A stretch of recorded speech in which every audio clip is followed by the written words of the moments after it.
नमस्कार छात्रों, मैं डॉक्टर रमाकांत आप सभी छात्रों का अपने इस channel the chemistry with doctor Ramakant में स्वागत करता हूं। छात्रों, इसकी पिछले लेक्चर में मैंने पढ़ाया कि विद्युत अपघट्य की चालकत्व, चालकता, मोलर चालकता तथा सेल के सेल स्थिरांक के बारे व इससे संबंधित महत्वपूर्ण न्यूमेरिकल्स को भी समझाया जो आपकी बोर्ड परीक्षाओं में आते हैं। अब छात्रों, नेक्स्ट लेक्चर में, आज के लेक्चर में हम चल रहे हैं कोलराउस नियम क्या है, इसके उपयोग क्या हैं तथा इससे संबंधित न्यूमेरिकल्स को भी हल करना सिखाएंगे जो आपकी बोर्ड परीक्षाओं में आते रहते हैं। छात्रों, यदि आपने अभी तक मेरे इस चैनल को सब्सक्राइब नहीं किया है तो चैनल को सब्सक्राइब कर लीजिए और मुझे फेसबुक पेज पर भी फॉलो कर लीजिए। छात्रों, चलिए शुरुआत करते हैं कि कोलराउस का नियम क्या है। What is the Kohlrausch law? वैज्ञानिक कोलराउस ने स्थिर ताप पर विभिन्न वैद्युत अपघट्यों की सीमांत मोलर चालकता, यानी सीमांत मतलब होता है अनंत तन्यता पर उनकी मोलर चालकताओं का अध्ययन किया, जिसके आधार पर वही छात्रों हमने निष्कर्ष निकाला जो बाद में कोलराउस का नियम कहलाया। तो क्या है, चलिए हमने अच्छे से इसे संक्षेप में लिखा है। छात्रों, समझने की कोशिश करिए, इससे बेटर आपको नोट्स नहीं मिलेंगे। यदि आप पढ़ते हैं, हमारे लेक्चर को देखते हैं, आप ऐसे ही अपनी कॉपी में नोट लिख लीजिए और इससे अच्छा समराइजेशन आपको कहीं नहीं मिलेगा। ठीक छात्रों, तो चलिए शुरुआत करते हैं। हमने क्या लिखा है इसकी तरफ डिस्कशन करते हैं। कोलराउस ने स्थिर ताप पर कई प्रबल विद्युत अपघट्यों की सीमांत मोलर चालकता, इसका मतलब है अनंत तन्यता पर मोलर चालकता, यानी इसे जो इंडिकेट किया जाता है सीमांत मोलर चालकता को कैपिटल लैम्डा एम नॉट से इंडिकेट किया जाता है, के मानों का परीक्षण एवं अवलोकन किया तथा पाया कि क्या पाया कि समान आयन रखने वाले विद्युत अपघट्यों के युग्मों, यानी जो पेयर्ड होते हैं, समान आयन रखने वाले विद्युत अपघट्यों के युग्मों की सीमांत मोलर चालकताओं के मानों का अंतर लगभग स्थिर रहता है। जैसे कैसे? जैसे समान ऋणायन के पोटेशियम तथा सोडियम आयन वाले विद्युत अपघट्यों में आप देखिए क्या है, पोटेशियम क्लोराइड, सोडियम क्लोराइड, दोनों में क्लोराइड है अर्थात समान ऋणायन है कि अनंत तन्यता पर मोलर चालकता यानी सीमांत मोलर चालकता का अंतर। वहीं पोटेशियम ब्रोमाइड और सोडियम ब्रोमाइड, अर्थात यहाँ ब्रोमाइड आयन है, यहाँ भी सेम ऋणायन है। पोटेशियम ब्रोमाइड तथा सोडियम ब्रोमाइड की सीमांत मोलर चालकताओं का अंतर। उसी प्रकार अगर पोटेशियम आयोडाइड और सोडियम आयोडाइड यानी सेम ऋणायन होने चाहिए, उनकी मोलर चालकताओं का अंतर, सीमांत मोलर चालकताओं का अंतर, यानी पोटेशियम आयोडाइड व सोडियम आयोडाइड की सीमांत मोलर चालकताओं का अंतर लगभग आप सबका देख लीजिए। इस पेयर का यानी KCl NaCl के अंतर, पेयर का अंतर, KBr NaBr का अंतर और Ki NaI का अंतर लगभग 23.45 सीमेन सेंटीमीटर स्क्वायर प्रति मोल आता है, लगभग समान अंतर है। इसी प्रकार अगर समान धनायन हो में Br और Cl आयनों के लिए समान धनायन, जैसे मान लें सोडियम ब्रोमाइड और सोडियम क्लोराइड, भाई समान धनायन है, सोडियम सोडियम दोनों, इनका अंतर, इन यौगिकों के सीमांत मोलर चालकताओं का अंतर। उसी प्रकार पोटेशियम ब्रोमाइड और पोटेशियम क्लोराइड, अर्थात पोटेशियम दोनों जगह पोटेशियम है, लेकिन ये ब्रोमाइड और क्लोराइड आयनों के विद्युत अपघट्य के परिप्रेक्ष्य में बात कर रहे हैं, तो इन दोनों का अर्थात पोटेशियम ब्रोमाइड और पोटेशियम क्लोराइड की सीमांत मोलर चालकताओं का अंतर क्या है, 1.8 सीमेन सेंटीमीटर स्क्वायर प्रति मोल, अर्थात इनका भी अंतर लगभग समान है। तो ओवरऑल देखा गया कि समान आयन रखने वाले विद्युत अपघट्यों के युग्मों की सीमांत मोलर चालकताओं का अंतर लगभग स्थिर होता है। जैसे यहाँ पर देखिए इस पेयर का जितना अंतर है उतना ही अंतर लगभग इस पेयर का है, उतना ही अंतर लगभग इस पेयर का है, जो लगभग इसके समान है।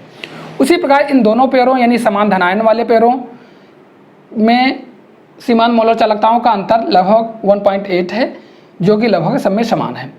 इन आधार पर, अर्थात इन प्रयोगों के आधार पर, उन आधार पर जो निष्कर्ष निकाला वही कोलराउस का नियम कहलाता है। तो क्या हमने लिखा, चलिए आगे। उपरोक्त प्रेक्षणों के निष्कर्षों के आधार पर यानी कंक्लूजन के आधार पर उन्होंने आयनों के स्वतंत्र अभिगमन का कोलराउस नियम यानी Kohlrausch law of independent migration of ions या कोलराउस नियम दिया। इस नियम के अनुसार क्या है, इस नियम क्या, किसी विद्युत अपघट्य की सीमांत मोलर चालकता यानी अनंत तन्यता पर मोलर चालकता यानी lambda capital lambda am not उसके सभी धनायनों एवं ऋणायनों की सीमांत मोलर चालकताओं का योग होती है। जैसे सोडियम क्लोराइड की सीमांत मोलर चालकता सोडियम आयन की सीमांत मोलर चालकता तथा क्लोराइड आयन की सीमांत मोलर चालकताओं का योग होती है। इसी प्रकार एक सामान्य वैद्युत अपघट्य यानी AX/BY जो निम्न प्रकार आयनित होता है। X ये दिया हुआ है, ये आयनों की संख्या है AK, और Y जो दिया है ये आयनों की संख्या है BK। तो ये धनायन है, ये ऋणायन होता है। तो वही XA/Y+ चार्ज हो जाएगा इस पर प्लस, YB/X- ये ऋणायनों की संख्या हो जाएगी, ये धनायनों की संख्या हो जाएगी। इस आधार पर जो हम कोलॉस का नियम प्रयोग करेंगे तो उसका इस विद्युत अपघट्य की सीमांत मोलर चालकता हमें प्राप्त हो जाएगी। X आयन है तो X आयन पहले हो जाएगी, तो X λm0 ब्रैकेट में A+ plus Y λm0 B-, अर्थात धनायन और ऋणायन की सीमांत मोलर चालकताओं का योग इस विद्युत अपघट्य की सीमांत मोलर चालकता कहलाएगी। तो छात्रों आपने समझ लिया कि कोलॉस का नियम क्या है। छात्रों वास्तविकता में एक चीज़ तुमको बताना चाहूँगा, कोलॉस का जो नियम वर्जिनल कोलॉस का नियम दिया गया था वो तुल्यांकी चालकता के परिप्रेक्ष्य में दिया गया। अर्थात उसमें यह कहा गया था कि अनंत तुल्यता पर किसी भी विद्युत अपघट्य की तुल्यांकी चालकता उसमें उपस्थित समस्त धनायनों और ऋणायनों की तुल्यांकी चालकताओं का योग होती है। ये वर्जिनल कोलॉस का नियम था, किंतु IUPAC रिकमेंडेशन के अनुसार इसे मोलर चालकता के रूप में व्याख्यात किया जाता है, इसलिए ये मोलर चालकता के रूप में हमने दिया है जो IUPAC रिकमेंडेशन के अनुसार है। तो ठीक छात्रों आपने समझ लिया कि कोलॉस का नियम क्या है। अब हम बात करते हैं कोलॉस के नियम के अनुप्रयोग यानी एप्लीकेशंस ऑफ कोलॉस लॉ। और ये बहुत ही महत्वपूर्ण है, आपकी बोर्ड परीक्षाओं में इससे संबंधित कई न्यूमेरिकल्स भी आते हैं और ये पूछा भी जाता है। छात्रों अब डिस्कशन करते हैं कोलॉस के नियम के अनुप्रयोगों या उपयोगों के बारे में यानी एप्लीकेशन ऑफ कोलॉस लॉ। छात्रों इसके विभिन्न उपयोग व अनुप्रयोग हैं। चलिए हम एक तरफ से अच्छे से आपको डिस्कशन करते हैं। पहला इसका बहुत ही महत्वपूर्ण उपयोग है, इससे संबंधित न्यूमेरिकल्स भी आपकी बोर्ड परीक्षाओं में आते हैं। तो चलिए क्या है पहला, दुर्बल वैद्युत अपघट्य की अनंत तन्यता पर मोलर चालकता की गणना करने में। छात्रों प्रबल विद्युत अपघट्यों की मोलर चालकताएं अनंत तन्यता पर आसानी से निकाली जा सकती हैं, लेकिन दुर्बल विद्युत अपघट्यों की अनंत तन्यता पर मोलर चालकताएं आसानी से नहीं निकाली जा सकती, क्योंकि ये दुर्बल विद्युत अपघट्य होते हैं, कम आयनित होते हैं, किंतु अनंत तन्यता की ओर ले जाने पर बहुत तीव्रता से आयनित हो जाते हैं और इनकी चालकताएं इतनी कम होती हैं कि इसे मेजर करना आसान नहीं होता।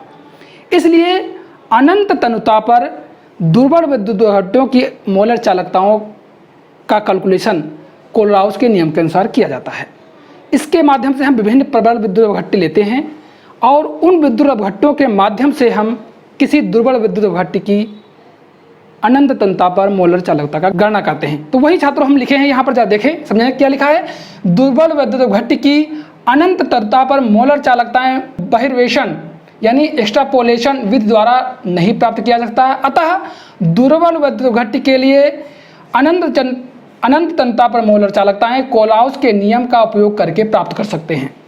जैसे मैं एक उदाहरण दे रहा हूँ, एसिटिक एसिड एक दुर्बल विद्युत अपघट्य है। अगर हम इसकी मोलर चालकता हमको अनंत तन्यता पर निकालनी है तो हमें HCl, सोडियम एसीटेट व सोडियम क्लोराइड की आज जो प्रबल विद्युत अपघट्यों के अनंत तन्यता पर मोलर चालकताओं के मान से हम इसका मान निकाल सकते हैं। कैसे, जरा देखिए। एसिटिक एसिड की अनंत तन्यता पर मोलर चालकता क्या होगी छात्रों? एसीटेट आयन की मोलर अनंत तन्यता पर मोलर चालकता प्लस हाइड्रोजन आयन की अनंत तन्यता पर मोलर चालकताओं का योग होगी। हमें यह निकालना है, इसलिए हमने प्रश्न चिन्ह लगा दिया है। HCl की मोलर चालकता क्या होगी अनंत तन्यता पर?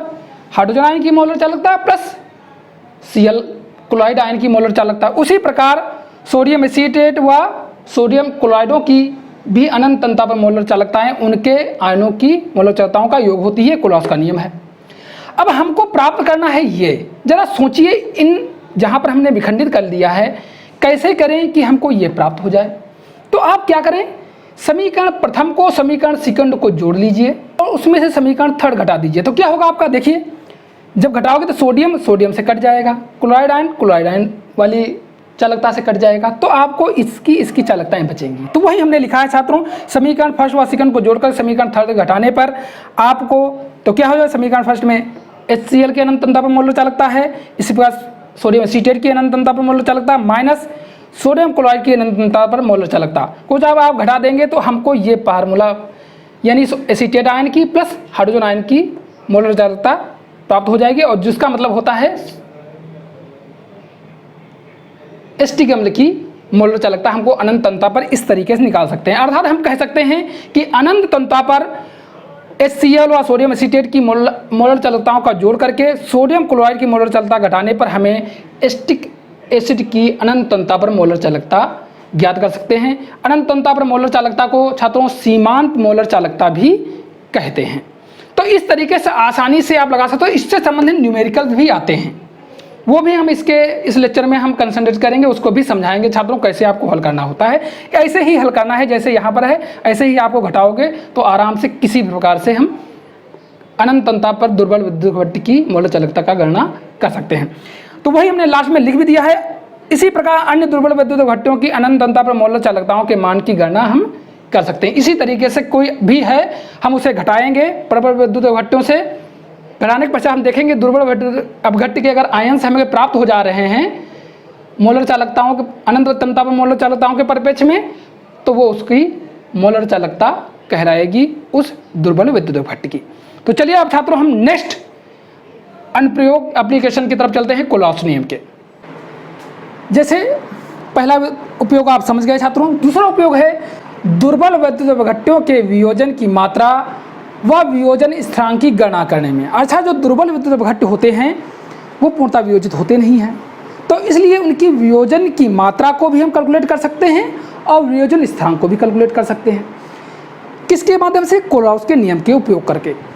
इसीलिए हमने लिखा है छात्रों, यदि किसी दुर्बल विद्युत अपघट्य की दी गई सांद्रता यानी C पर मोलर चालकता यानी लेम्डा m तथा अनंत तंता पर मोलर चालकता यानी लेम्डा m नॉट के मान अगर ज्ञात हों तो हमें वियोजन की मात्रा निकाल लेंगे। अर्थात वियोजन की मात्रा अल्फा बराबर लेम्डा m बटे लेम्डा m नॉट यानी निश्चित सांद्रता पर मोलर चालकता बटे अनंत तंता पर मोलर चालकताओं का अनुपात जो होता है वो वियोजन की मात्रा कहलाता है। अब इस वियोजन की मात्रा को कोई भी दुर्बल विद्युत अपघट्य हो, जैसे मैंने एक एसिटिक अम्ल की तौर पर माना है, एसिटिक अम्ल जैसे दुर्बल अपघट्य के लिए वियोजन स्थिरांक क्या होगा छात्रों? के सी अल्फा स्क्वायर बटे 1 माइनस अल्फा। ये कैसे आप निकालोगे? थोड़ा हिंट के तौर पर समझ लीजिए। जब जैसे एसिटिक अम्ल है, कोई भी अगर होता वियोजित हो जाता है तो ये दो पार्टों में चला जाता है। जैसे एसिटिक अम्ल जब वियोजित होगा तो ये COO minus plus H ion देगा। पूर्णतः वियोजित नहीं हो रहा तो इस तरीके से एरो डबल एरो वाला दिखाएंगे, देगा। अब क्या होता है, अगर इसकी सांद्रता प्रारंभिक तौर पर 1 मान ली जाए तो ये 0 0 हो जाएगी। निश्चित समय पश्चात अगर 1 माइनस अल्फा कर ली जाए तो ये अल्फा अल्फा हो जाएगी। और अगर उसकी सांद्रता C हो तो ये C से पूरा भाग गुणा हो जाएगी, इसकी भी, और C से इसकी भी गुणा हो जाएगी। तो क्या हो जाएगा? वियोजन स्थिरांक क्या होता है? उत्पादों की आयनों की सांद्रता बटे अभिकारक की सांद्रता। तो उत्पाद के आयनों की सांद्रता मतलब C अल्फा गुणे C अल्फा बटे C गुणे 1 माइनस अल्फा। जब आप काट देंगे तो क्या हो जाएगा? C अल्फा स्क्वायर बटे 1 बटे अल्फा। देखिए वही मान आपको आ गया, C अल्फा स्क्वायर बटे 1 माइनस अल्फा। तो वही C अल्फा स्क्वायर बटे 1 माइनस अल्फा, ये तुम्हारा इस तरीके से वियोजन स्थिरांक निकल जाता है छात्रों। अब वियोजन स्थिरांक में अल्फा का मान अगर ये हम डाल दें तो लास्ट में हमको प्राप्त हो जाएगा C लेम्डा m स्क्वायर बटे लेम्डा m नॉट गुणे lambda m not minus lambda m। ठीक छात्रों, तो इस तरीके से आराम से हम वियोजन स्थिरांक की भी गणना कर सकते हैं और वियोजन की मात्रा भी गणना कर सकते हैं। यदि हम दुर्बल विद्युत अपघट्य की सांद्रता पर मोलर चालकता तथा अनंत तंता पर मोलर चालकता हमें ज्ञात हो तो आराम से हम निकाल सकते हैं। ठीक, अब बात करते हैं आयनिक गतिशीलता की गणना करने में। किसी भी विद्युत अपघट्य, दुर्बल विद्युत या कोई भी विद्युत अपघट्य की आयनिक गतिशीलता उस आयनों के वेग के अनुपाती होती है। ठीक, तो हम एक सूत्र छात्रों ये होता है, किसी धनायन की गतिशीलता क्या होती है छात्रों? बराबर धनायन का अभिगमनांक। अभिगमनांक मतलब TC मतलब होता है ट्रांसपोर्ट नंबर। ठीक, ये TC मतलब होता है कैटायन का ट्रांसपोर्ट नंबर, यानी धनायन का अभिगमनांक माने होता है धनायन का ट्रांसपोर्ट नंबर। ठीक, गुणे अनंत तंता पर तुल्यांकी चालकता, इक्विवेलेंट वेट वाली चालकता नहीं, अनंत तंता पर तुल्यांकी चालकता। इसी प्रकार किसी ऋणायन की गतिशीलता क्या होगी, ऋणायन का अभिगमनांक यानी एनायन का ट्रांसपोर्ट नंबर गुणे विद्युत अपघट्ट की अनंत तनुता पर तुल्यांकी चालकता। अब छात्रों नेक्स्ट बिंदु की तरफ चलते हैं, बात करते हैं अल्प विलेय लवणों की विलेयता की गणना करने में। यदि कोई लवण अल्प विलेय है किसी विलयन में, किसी विलायक में, तो हम उसकी विलेयता को किस तरीके से इस सूत्र के माध्यम से आराम से निकाल सकते हैं। अर्थात विलेयता हमको मोल प्रति लीटर में प्राप्त होगी। क्या होगी, चालकता गुणे 1000 बटे अनंत तनुता पर उसकी मोलर चालकता यानी सीमांत मोलर चालकता।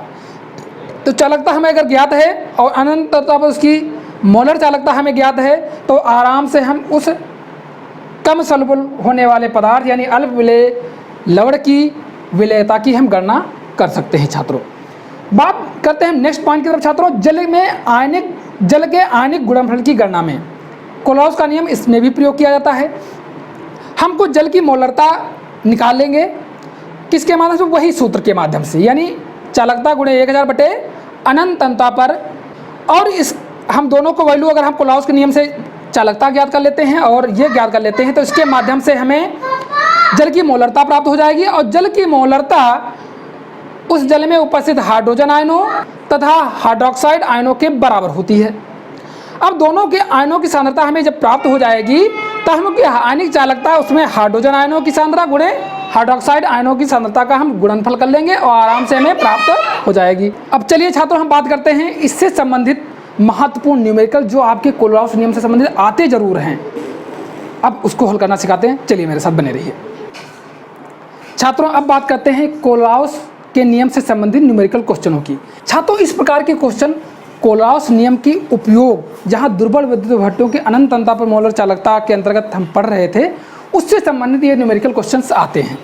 अर्थात अनंत तनुता पर दुर्बल विद्युत भट्टों की चालकता ज्ञात करना, वैसा ही उसी से संबंधित ये प्रश्न आता है। इसी प्रकार के प्रश्न ही आपकी बोर्ड परीक्षाओं में आते हैं और ये प्रश्न आपकी बोर्ड परीक्षा में 2017-2020 में पूछा गया है। छात्रों अब इसको कैसे संक्षेप में हल करेंगे, उसको हल करके हमने दिखाया है, बहुत संक्षेप में देख लीजिए। इससे संक्षेप आपको कहीं पर भी छात्रों किसी भी बुक में कहीं पर भी नहीं मिलेगा, जितना संक्षेप हमने आपको हल करके यहाँ पर दिखाया है। तो चलिए क्या है क्वेश्चन, उस क्वेश्चन की तरफ चलते हैं। छात्रों क्वेश्चन है NaCl, HCl, सोडियम एसीटेट के लिए अनंत तनुता पर मोलर चालकताएं क्रमशः 126.4, 425.9 एवं 91 सीमेन सेंटीमीटर स्क्वायर प्रति मोल हैं, तो CH3COOH के लिए अनंत तनुता पर मोलर चालकता की गणना कीजिए। ये क्वेश्चन है। हम क्या करेंगे, जब क्वेश्चन करते हैं तो उसे हल करते हैं और प्रश्न संख्या डालने के पश्चात प्रश्नानुसार लिखते हैं। प्रश्नानुसार इन सभी की वैल्यूओं को हम नोट कर लेंगे। ये हमने वैल्यू जो दी हुई है ये सभी हम नोट कर लेंगे। अब इसी प्रश्न में इसका मतलब क्या है, कोलॉस नियम आप जानते हो, सोडियम क्लोराइड की अनंत तनुता पर मोलर चालकता क्या होती है, सोडियम आयन की मोलर चालकता प्लस क्लोराइड आयन की मोलर चालकता। इसी प्रकार समस्त की मोलर चालकताएं जो होती है अनंत तनुता पर, उनके आयनों की मोलर चालकताओं का योग होती है। तो हम इसे आयनों के रूप में मोलर चालकता के रूप में विखंडित कर देंगे, जैसे इधर हमने विखंडित कर दिया। अर्थात सोडियम आयन की चालकता, क्लोराइड आयन की चालकता, इसी प्रकार हाइड्रोजन आयन की चालकता प्लस क्लोराइड आयन की चालकता, इसी प्रकार एसीटेट आयन की चालकता प्लस सोडियम आयन की चालकता हमने इसी समीकरण में कर दिया। अब आपको निकालना क्या है, CH3COOH की अनंत तनुता पर चालकता निकालनी है, अनंत तनुता पर मोलर चालकता निकालनी है। अर्थात हमको लैम्डा m नॉट CH3COOH निकालना है, जो किसके योग के बराबर होती है, एसीटेट आयन प्लस हाइड्रोजन आयनों के की अनंत तनुता पर मोलर चालकताओं के योग के बराबर होगी। ये हमें निकालना है। अर्थात मुझे ये प्राप्त करना है इन चीज़ों से। तो दिमाग लगाइए, हम किसको किससे जोड़ करके कौन घटाएं, तुम्हें प्राप्त हो जाएगा। देखिए एसीटेट आयन यहाँ पर है, हाइड्रोजन आयन यहाँ पर है, अर्थात हम इन दोनों को जोड़ दें तो हमें ये चीज़ें मिल जाएंगी। इन दोनों को जोड़ देंगे और इसमें से ये समीकरण अर्थात सोडियम क्लोराइड वाली समीकरण हम घटा देंगे, जिससे ये कट जाएगा Cl से और ये सोडियम से कट जाएगा, तो हमें ये प्राप्त हो जाएगा। अर्थात हम सीधे कह सकते हैं कि समीकरण सेकेंड व समीकरण थर्ड को जोड़कर उसमें से समीकरण फर्स्ट को घटाने पर हमें क्या प्राप्त हो जाता है, ये समीकरण प्राप्त होती है, जो अंत में हम कह सकते हैं कि हमको जो फाइनल इक्वेशन आती है वो एसीटेट आयन की अनंत तनुता पर चालकता प्लस हाइड्रोजन आयन की अनंत तनुता पर चालकता का समीकरण हमें प्राप्त हो जाता है। अब इन वैल्यूओं को हम घटा देंगे, इन वैल्यूओं को डाल देंगे इसमें, जो वैल्यू यहाँ पर दी हुई है। डालने के पश्चात अब ये जो जोड़ है ये क्या होता है, एसिटिक एसिड का जोड़ है, क्योंकि एसिटिक एसिड की अनंत अंतता पर चालकता क्या होती है, एसीटेट आयन की चालकता प्लस हाइड्रोजन आयन की चालकता, तो दोनों की चालकताओं का योग एसिटिक एसिड की चालकता कहलाती है अनंतता पर। तो यहाँ पर ये अनंतता पर चालकता इसके बराबर, तो वही हमने नोट कर दिया, यहाँ लिख दिया छात्रों। अब आप जब घटा देंगे तो आपको प्राप्त हो जाएगा 390.5 सीमेन सेंटीमीटर स्क्वायर प्रति मोल। ये आपकी अनंत तन्यता पर एसिटिक एसिड की मोलर चालकता यानी सीमांत मोलर चालकता प्राप्त हो जाती है। वही हमने लिखा है छात्रों, अतः अनंत तन्यता पर मोलर चालकता या सीमांत मोलर चालकता 390.50 सीमेन सेंटीमीटर स्क्वायर प्रति मोल है।